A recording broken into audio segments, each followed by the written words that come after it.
इब्री Lucas पत्र याचा 13 अध्याय 5 आणि 6 वचन.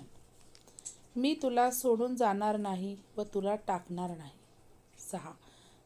प्रभू मला सहाय्य करणार आहे, मी भिणार नाही. मनुष्य माझे काय करणार. जय ख्रिस्त सर्वांना. माझं नाव आहे सोनिया आणि माझ्या चॅनलचं नाव आहे इमॅन्युएल. तर आज मी इब्री लोकास पत्र याचा 13 अध्याय 5 आणि 6 वचन यावर संदेश देणार आहे. तर 5 वचन काय सांगते की मी तुला सोडून जाणार नाही व तुला टाकणार नाही. यस, आमेन. धन्यवाद परमेश्वराचे. किती अद्भुत आहे ना. परमेश्वराचं वचन मनाला स्पर्श करून जाणारं आहे. परमेश्वर काय सांगतो इथे की मी तुला कधीच सोडून जाणार नाही व तुला कधीच टाकणार नाही. हो हो, हे सत्य आहे, खरं आहे. परमेश्वर खूप महान आहे.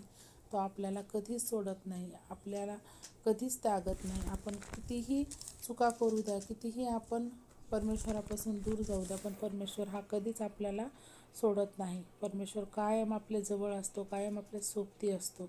सुखादुखामध्ये सर्व प्रसंगामध्ये परमेश्वर का आपला सोबती आहे. आणि 6 वचन काय सांगते, प्रभू मला सहाय्य करणार आहे, मी भिणार नाही. मनुष्य माझे काय करणार. यस, आमेन.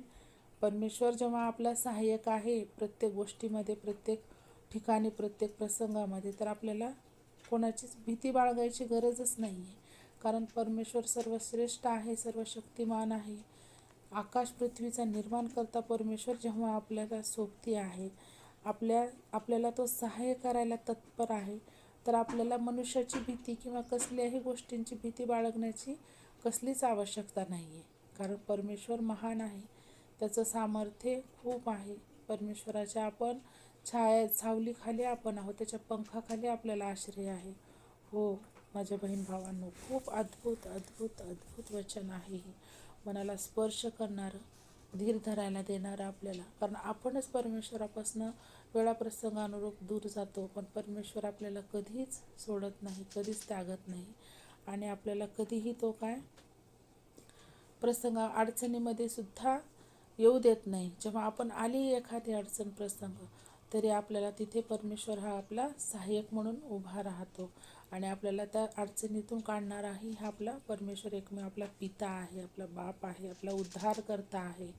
हो, परमेश्वराचं जितकं वर्णन करावं तेवढं कमी आहे प्रियांनो. हो, परमेश्वर खूप महान आहे. तर आजचा हा माझा इब्री लोकास पत्र हा 13 अध्यायाचा हा 2 मी वचन घेतले होते. तर ते माझं कसे वाटले तुम्ही मला कमेंटद्वारे सांगा आणि जास्तीत जास्त लोकांपर्यंत हा संदेश पोहोचवण्यासाठी सहायता आणि मदत करा. आणि हा पाठवण्यासाठी तुम्ही या व्हिडिओला जास्तीत जास्त शेअर करू शकता. Thank you so much. जय ख्रिस्त.